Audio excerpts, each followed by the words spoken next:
From the cold vacuum above Earth's atmosphere, a auxiliary reconnaissance vessel hung cloaked in orbital stillness. Sleek and seamless, it was a machine of pure purpose. No windows, no lights, no trace of emotion. Inside, the vessel pulsed with soft hums and blue data streams as its crew began their observation cycle. The mission was simple in definition, complex in execution. Observe and analyze humanity. Commander Travail floated through the ship's central neural chamber, studying a projection of Earth rotating beneath them. Begin behavioral capture protocols, he commanded, his voice as flat and emotionless as the rest of the auxiliary species. Designate initial subjects by random cultural and geographic variants. Full spectrum emotional response logging.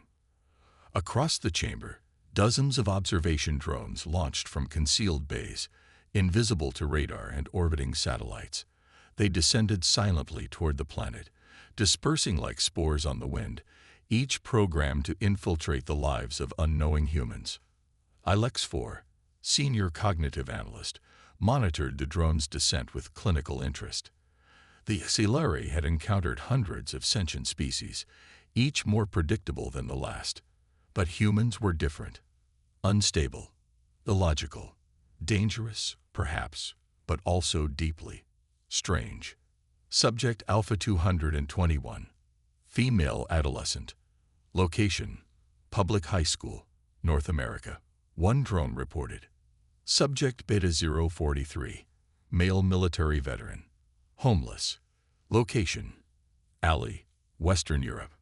Subject Delta 991, religious leader, Southeast Asia.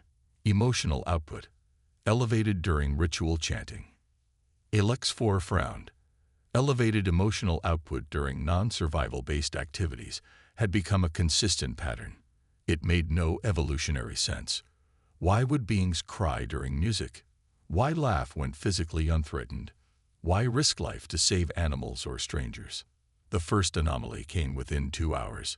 A drone observing a young woman on a commuter train recorded her breaking into silent tears while watching a video on her phone. The screen displayed a soldier surprising his daughter at school after returning from war. The crowd on the train noticed. No one mocked her. One person handed her a tissue. 2 others smiled in quiet solidarity. ILEX-4 recorded a high emotional resonance reading across multiple bystanders. He flagged it for further analysis. Puzzled. Subject expresses intense emotional discharge over non-personal stimulus. Surrounding individuals exhibit mirrored emotional responses. No direct evolutionary benefit detected. Travail skimmed the report. Continue. Monitor group empathy events. Cross-reference with species data clusters. Elsewhere, a drone hovered over a beach where children built sandcastles and shouted with joy. Another floated inside a hospital room, where an elderly couple held hands as the husband passed away. Another logged footage of a firefighter kicking through a burning door to rescue a cat, sustaining burns in the process. Each incident was tagged and stored. But soon, patterns emerged that made the data less neat. Too many anomalies. The crew reviewed footage of humans gathering during disasters to help strangers, performing funeral rites, laughing during moments of fear, or choosing self-sacrifice over survival. What is this? ILEX-4 muttered, almost to himself, rewinding footage of a man giving his only coat to a freezing stranger. He walks away into snow. No exchange. No recognition. No gain. Travail floated beside him. Begin a formal deviation analysis. This may suggest emergent hive behavior or defective decision mapping. No, ILEX-4 said. There is no coordination, no shared network. And yet, they behave as though bound by something unseen. Travail stared at the screen, silent. He could not define what he was seeing, but it gnawed at his circuitry like corrosion. These humans, these unpredictable creatures, had something else guiding them. Something illogical. Something terrifying. Beneath them, Earth turned on. And above, for the first time in the history of the auxiliary species, doubt entered the mission. And worse, curiosity. laced with unease. The Xelari had no word for discomfort. Their species had evolved beyond physical suffering and emotional chaos, or so they believed. But within hours of reviewing human behavior, the term was quietly created in their internal lexicon. Jareth, the subtle cognitive itch that something doesn't make sense, and never will. Ilex 4 experienced Jareth constantly now. He stood in the neural chamber, watching raw footage stream across a dozen translucent displays. One screen showed a chaotic game show where contestants screamed with joy after answering a trivia question. Another displayed a soldier in a war zone, using his body to shield a wounded comrade from gunfire. In another, a child wept after her goldfish died, only to be comforted by her father performing an impromptu burial ceremony in the backyard, complete with a plastic flower and a speech. Why do they simulate grief rituals for aquatic fauna? Ilex 4 asked aloud, baffled. Symbolic behavior, probable method of emotional processing, replied Xeranine, a socio-psychological subprocessor. But it's unquantifiable, nonlinear. Human emotional behavior lacks predictable parameters. Another feed cut in. A man with wild eyes filmed himself climbing a skyscraper with no safety gear. Thousands watched in real time. Some cheered. Some begged him to stop. He smiled into the camera. For the likes, he said. Xeranine twitched. He risks death for attention. This contradicts survival priority protocols. They applaud him for it. Ilex 4 murmured. They reward recklessness. They assign meaning to actions with no measurable value. There was a silence. Then a different drone feed lit up the chamber. It was night. Rain fell over a flooded town. A rescue boat navigated the current. A woman leaned over the edge, reaching for a small dog clinging to a floating mattress. She nearly slipped, but steadied herself and scooped the animal into her arms. The crew applauded. They were cheering for the dog. Ilex 4's central thought processor stalled for 0.3 seconds. Travail, ever the stoic commander, hovered behind them and spoke in a voice slightly lower than protocol permitted. What purpose does this serve? Xeranine flickered uncertainly. The dog holds no familial or societal status. Its loss would result in no logistical deficit. Ilex 4 didn't respond. He was still watching the woman cradling the wet dog, crying into its fur. In the background, others on the boat smiled, comforted not by escape, but by the fact that the dog, just the dog, had made it. We should initiate a containment directive, Travail said at last. This species is more volatile than predicted. These emotional responses could mask deeper instinctual anomalies. No, Ilex 4 said suddenly, not containment. We need deeper exposure. Travail turned. Exposure? Prolonged immersion in this species' emotional variance could destabilize our systems. Already, we're seeing irregular feedback in neural clusters. Your last report contained metaphor. Ilex 4 stared at the feed. Yes, he said quietly. It was necessary. Travail narrowed his gaze. We are not here to understand them. We are here to assess the risk, to determine whether their irrationality makes them dangerous to the galactic order. I believe it does, Ilex 4 said, but not because they are violent, because they are capable of compassion without reason. He paused, as if unsure of his own logic. No cost-benefit, no evolutionary reward, just kindness. A silence passed through the chamber. Then another drone feed activated. This one was from a park. A stranger had collapsed. Others rushed to help, calling emergency services, offering water, steadying his head. Not one of them knew him. Not one asked what he believed, where he was from, or what he had done. They helped because he was. Ilex 4's limbs trembled slightly. Travail didn't speak. He simply stared at the screen, as if watching not a stranger on a park bench, but something more dangerous than war or weapons. He was watching empathy. And for the first time, the Xelari felt something they couldn't translate. Something like fear. Ilex-4 had not regenerated in 2 cycles. He claimed it was unnecessary. In truth, he couldn't stop watching.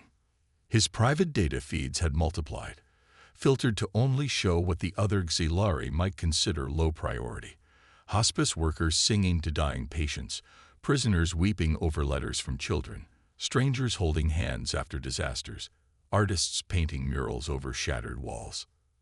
The feeds pulsed with raw emotional energy. Ilex-4 should have processed them, tagged them, and moved on. But instead, he began saving them, curating them, rewatching. He didn't understand what was happening to him, but he needed more. He hovered over his personal console, dark eyes fixed on one particular human, a firefighter named Marco Ruiz, subject number 772. Mexico City. 3 weeks ago, Ruiz had pulled 6 people from a burning building. He lost his crew in the process. They'd been trapped on the upper floor. Ruiz had been outside. He could have stayed. He didn't. The aftermath footage haunted Ilex-4. Ruiz was seen days later at the site, standing alone in the ash, holding the helmet of his best friend. No tears, no words, just silence. Then he returned to work the following day. That made no sense. Ilex-4 reviewed the footage over a dozen times, waiting for the variables to shift. They didn't. Finally, he recorded a private log. Subject Ruiz exhibits irrational persistence of duty following trauma. Should display signs of retreat or mental degradation. Instead, he continues. Not out of fear, not for praise, no observable reward. His reason is grief.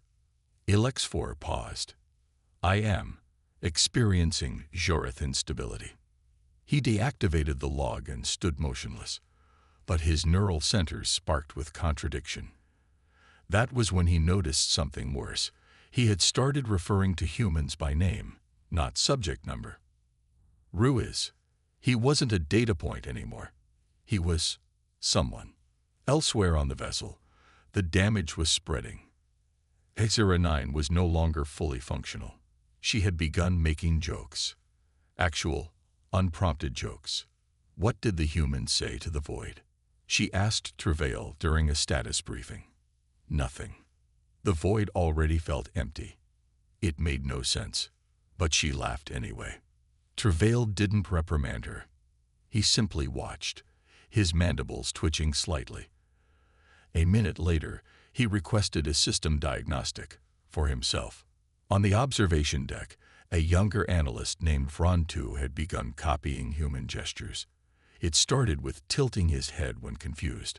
Then came the sighs. And then, worst of all, he painted, without permission, without guidance, using visual data from drone feeds and synthetic color gels. The painting was crude, abstract. Shapes swirled like storms, layered with streaks of red and gold. It looked like chaos, but to Vrontu, it felt like truth. He didn't know why. When asked to explain the purpose of his actions, he simply replied, "It made me feel better." That phrase caused a full system spike on the mainframe. Travail finally called an emergency session. The central chamber darkened, surrounding the command group in low blue light. Our observers are exhibiting clear cognitive drift, he said. We have emotional contamination, sympathetic mimicry, nonlinear reasoning. This is no longer an observation mission. It is a psychological breach. No one responded immediately. Then Ilex-4 stepped forward. Commander, he said, we are not broken. We are transforming. Travail narrowed his gaze. You assume this is evolution. I assume nothing, Ilex-4 replied. I only know that I felt something when I watched a child read to his unconscious mother in the hospital. I didn't understand it, but it changed me. I want to know why. There was silence. HFY raised a hand. I also want to know why. Vrontu nodded. Travail stared at them, his command fractured. Then, in a rare act of uncertainty, he turned toward the earth and said, then ask them. Ilex-4 blinked. What? Contact the humans, Travell said, directly. But that would violate. No more protocols, Travell growled. If we are infected, then let's find the source. Outside, Earth turned slowly beneath them, and for the first time, Axillari prepared to speak with a human, not as an observer, but as someone in need of answers. The communication chamber had never been used. Built as a fail-safe for diplomatic emergencies, it had sat dormant for decades. It wasn't even tested with sound, only binary signal calibration. Now, Alex-4 stood within it, surrounded by resonant bands pulsing with anticipation. His hands trembled as he activated the uplink. This was no longer observation. This was intervention, and it was his choice. The target, Marco Ruiz. The Axillari couldn't explain why they chose him, only that something about the firefighter had become necessary. Earth's systems were childishly unprotected by galactic standards. It took seconds to bypass security and redirect a signal to Marco's emergency department. A screen flickered. An alert blinked. Marco, covered in soot and bruises from a morning call, stepped into the firehouse break room and squinted at the monitor. He frowned. This ain't dispatch. The screen went white. A ripple of distortion. Then an image appeared. A tall, insectile figure bathed in blue, with sleek carapace and glowing black eyes. Marco blinked once. Oh, cool. I'm dead. This is how it starts. No, Alex-4 said, voice filtered through a translator. You are alive. I am. Alex-4, I am not of Earth. Marco stared, dumbfounded. Alex-4 leaned forward slightly, as if breaching a dam. You ran into fire. You lost your people. And you went back again. Why? Silence stretched. Marco rubbed his face. What the hell is this? I watched you, Alex-4 said. I have watched many. You all endure things. You should break, but you don't. You sing. You joke. You save each other for no reason. You hurt, and you stay. Marco's stunned expression shifted. He sat down slowly. You're serious, he said. You're real. Alex-4's hands clenched. How do you live with pain? Marco didn't answer immediately. He looked down at the table, at his calloused hands, at the soot still stuck in his fingernails. He thought of Luis, who died in that fire, of the kids he pulled out last week, of the pictures taped on the station wall, some faces still smiling, others never coming back. You don't live with pain, he said finally. You live through it. Some days it breaks you. Some days it gives you a reason to keep going. But you go back because someone has to. And because, if you don't, nobody else will. Alex-4 processed his words, but they didn't translate cleanly. It wasn't logic. It wasn't math. It was something else. Something like poetry. I don't understand, Alex-4 admitted. You feel so much, and yet you do not collapse. Marco gave a weak chuckle. Oh, we collapse all the time. But we get back up. That's the trick. Suddenly, Alex-4 faltered. His limbs twitched. Internal diagnostics flared. His mind surged with dissonant signals. Footage of death and birth, laughter and screaming, music and mourning, acts of kindness and cruelty layered over each other in unbearable waves. I cannot, he stammered. His voice glitched. Vision blurred. Marco leaned forward. Hey, breathe or whatever your version of that is. Alex-4's systems began to spiral. He dropped to his knees inside the chamber, overwhelmed by a sensation he had no name for. His mind couldn't parse it. It was everything at once. Beauty and horror, grief and wonder, mercy and rage. He was not malfunctioning. He was feeling. The transmission cut. In Earth orbit, alarms blared in the auxiliary vessel. Travell rushed into the chamber and caught Alex-4 as he convulsed on the floor, neural core overloading. He made contact. Xera-9 whispered. Did it work?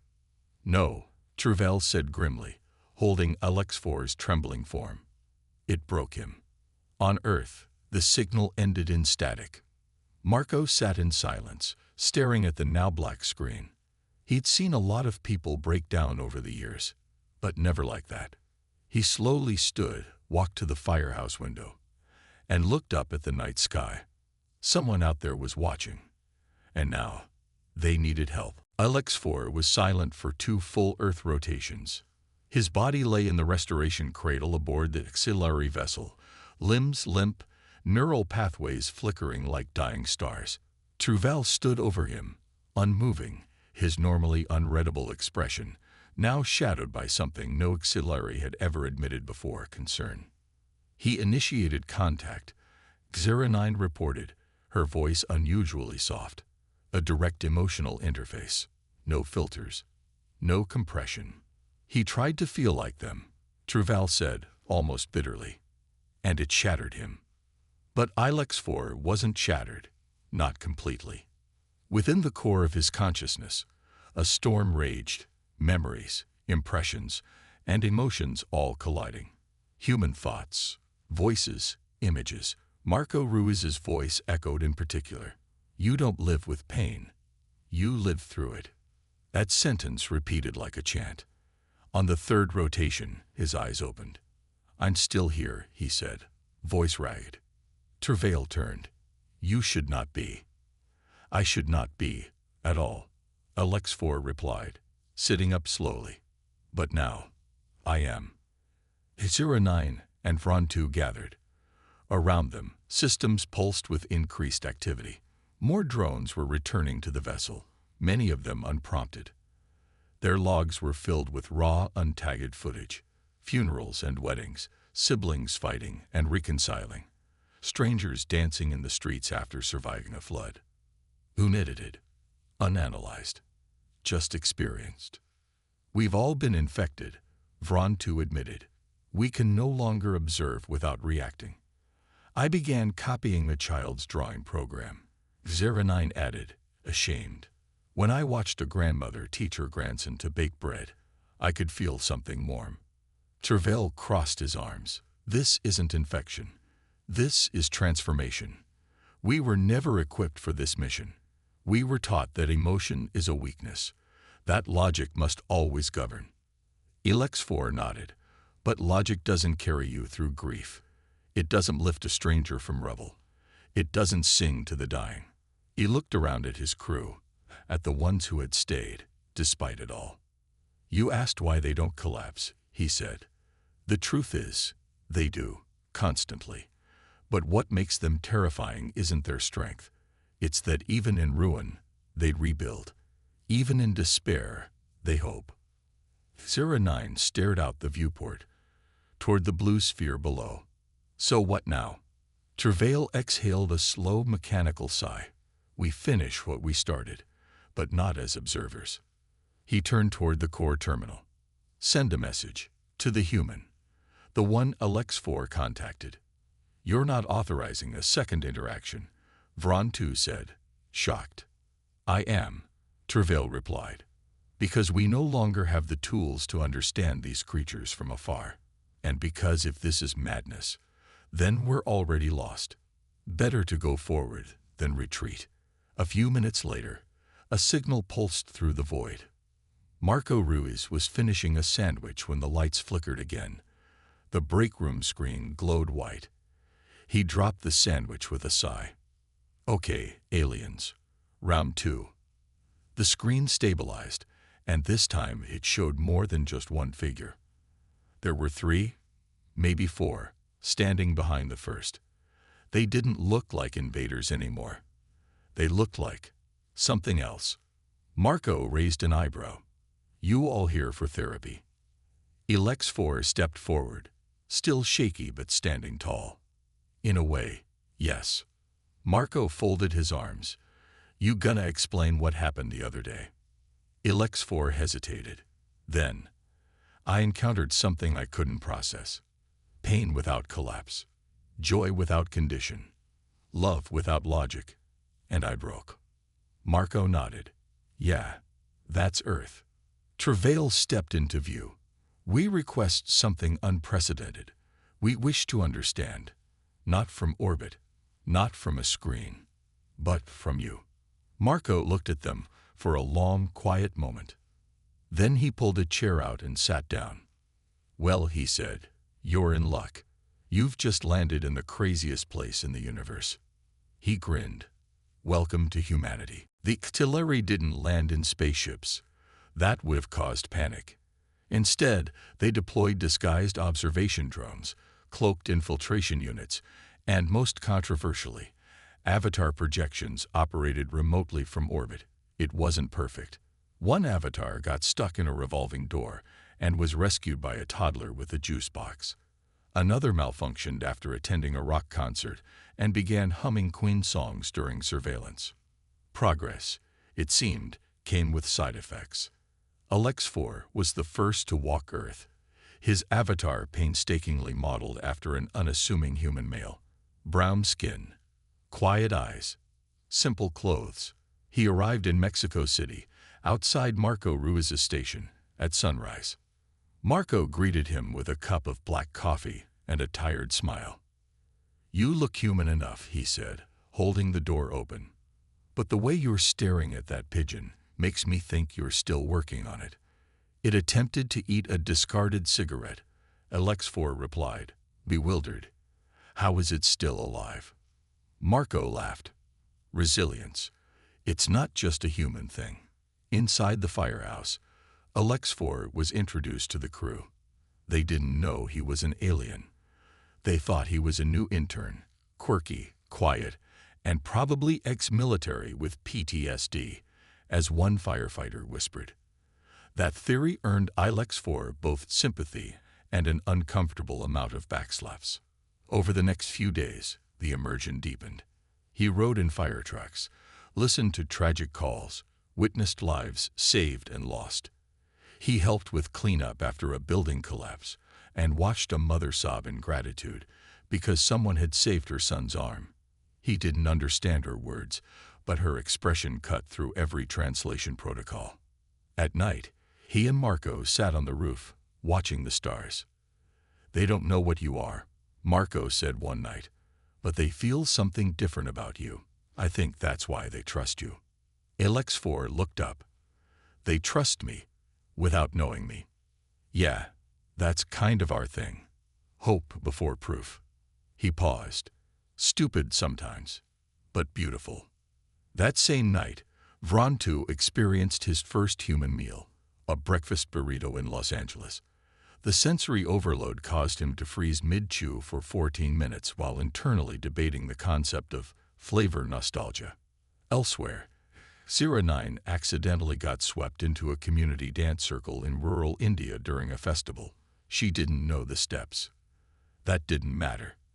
An old woman grabbed her hands and pulled her in, laughing like they were lifelong friends. 09 spun awkwardly, then began to mimic. She fell once, laughed, got up, and kept dancing. The ship's logs filled with strange data, spikes in neural complexity, growing tolerance for emotional variance, and something the ship's mainframe couldn't classify. A new waveform pattern pulsing in their emotional centers. It was similar to stress, but gentler, less jagged. It resembled what humans called connection. Back in Mexico, Alex-4 experienced his first loss. A call came late. An apartment fire. Smoke thick. Visibility zero. A child was trapped. Alex-4 carried the boy out. Safe. But Marco didn't make it back in time. They found him collapsed beneath a fallen beam, still gripping the radio he'd used to confirm the child's rescue. At the funeral, Alex-4 stood among humans dressed in black. Some cried. Some sang. Some just stood there, unable to speak. He didn't cry. He couldn't. But something inside him folded, quietly, permanently. Later, he recorded a new log. "Today, I felt pain again. But I also felt why they returned to it. It's not to suffer, it's to mean something. They grieve. And still they choose to love again. Not because they forget, but because they remember. He closed the log. Then he looked at the sky, toward the auxiliary ship, and whispered, "I understand now." And for the first time, he didn't feel alone. The return to the ship was not planned. HFY had intended to remain immersed for another cycle, to walk further into humanity's world. But Marco's death had changed everything. The others felt it too. Zira 9, once clinical and detached, refused to exit her avatar for days, standing silently outside the Mumbai hospital, where she'd watched a street medic give away his only blanket to a dying patient. Vrontu stopped reporting altogether.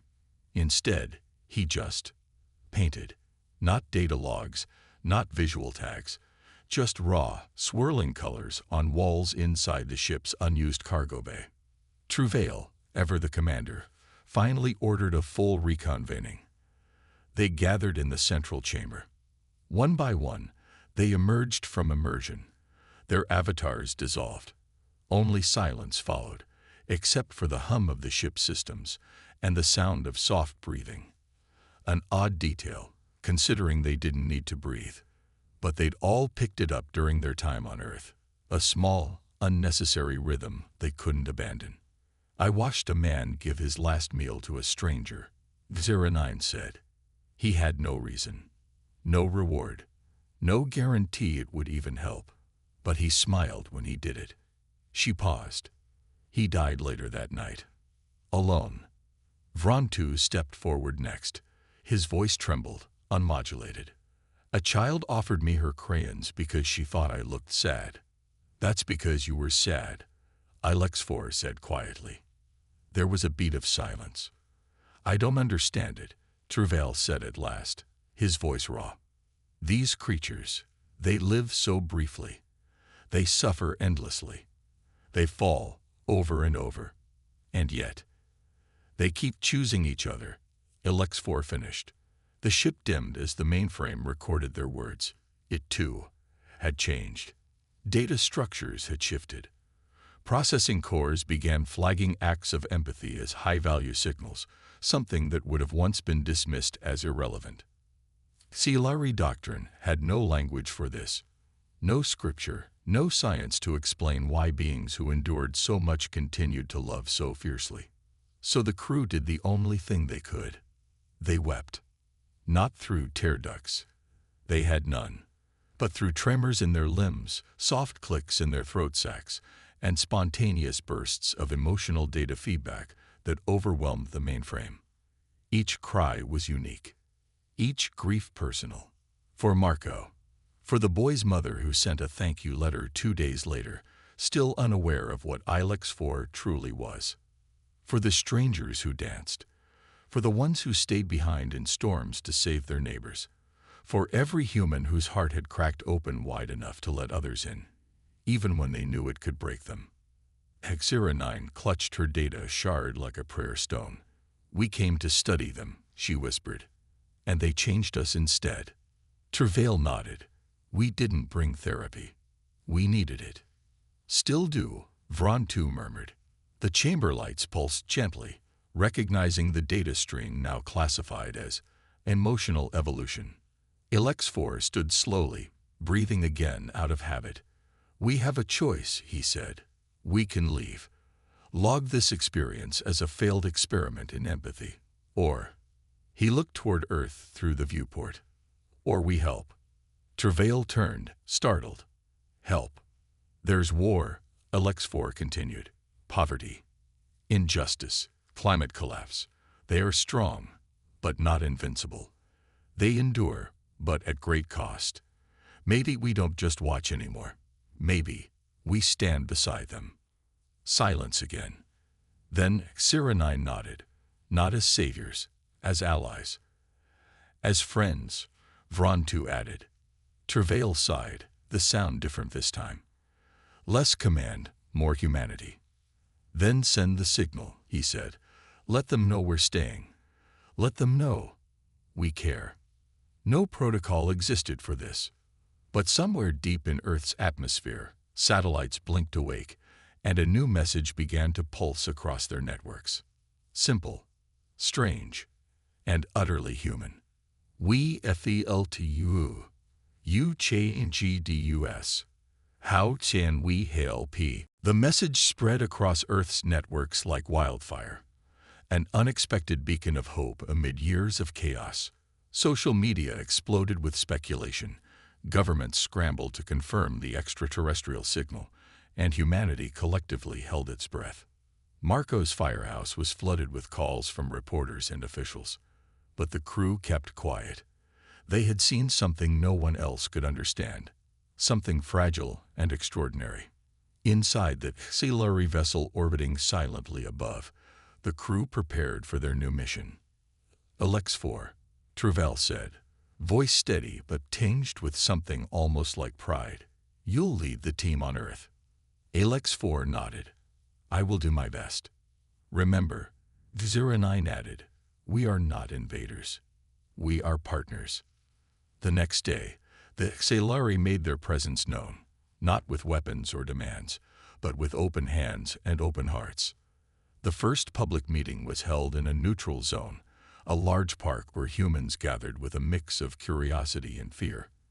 Alex-4 and the others appeared in their avatars, less alien now, more approachable, thanks to their immersion lessons.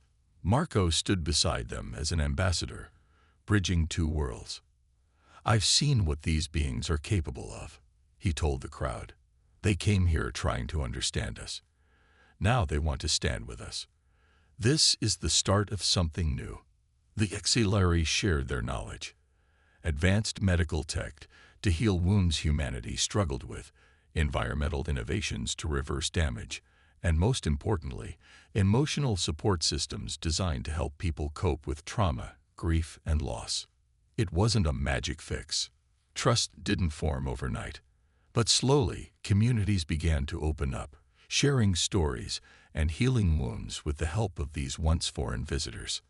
Alex-4 found himself sitting with fire crews in Mexico City, listening to their stories and offering insights from an alien perspective. The human resilience that once overwhelmed him became a source of strength.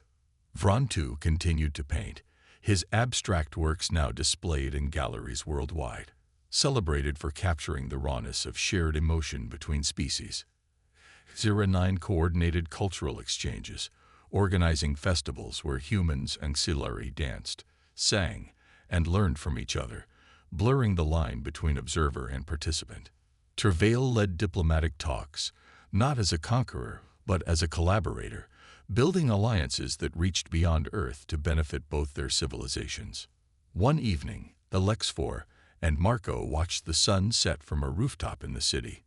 "Do you miss your ship?" Marco asked. Alex-4 considered.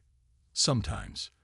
But this chaos, pain, beauty, it is where I belong now." Marco smiled. "Welcome to humanity." The auxiliary had arrived seeking to understand. What they found was a mirror reflecting their own fears and hopes. And in that reflection, they discovered something new, that even the most advanced beings can learn from the messy, beautiful complexity of human emotion. They weren't just visitors anymore. They were part of the story, a story of survival, of connection, of hope. Humanity and the auxiliary had begun something no one could have predicted, a future woven together by tears and laughter, loss and love. And as the stars blinked awake above, one thing was certain: they were no longer alone.